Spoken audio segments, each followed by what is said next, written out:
முதல் உச்சபத்து பழம் 31,000 கேட்கலாம். விட்டுட போறோம். 43,000 ஒரு தரம், 45,500 ஒரு தரம், 2 தரம் விட்டுற போறோம். 45,500 ரூபாய்க்கு ஒரு எலுமிச்சம்பழத்தை வைக்கிறாங்கன்னா அதை வாங்குறவங்க பலேடா. ஆனா நம்ம ஊர்ல இன்னும் அறிவாளி தற்பூரிங்கெல்லாம் இருக்கிறாங்கன்னு இப்பதான் எனக்கு புரியுது. ஆனா ஒரு எலுமிச்சம்பழத்தை 45,500 ரூபாய்க்கு வாங்குறீங்கன்னா உங்களை மாதிரி ஒரு போங்கடா, எதுவுமே சொல்ல முடியாது. நீங்களாம் இந்த அறிவார்ந்த சமூகத்தில் அறிவு ஜீவியாக பிறந்துக்கிறீங்க.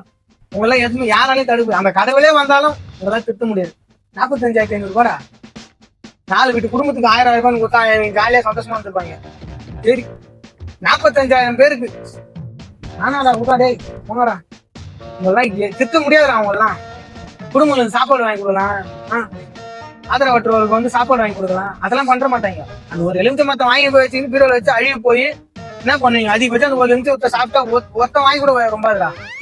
கடவுளே மன்னிக்க மாட்டாடா. அவங்க எல்லாம் கடவுள் பேரை தான் பண்ணுகிறீங்க.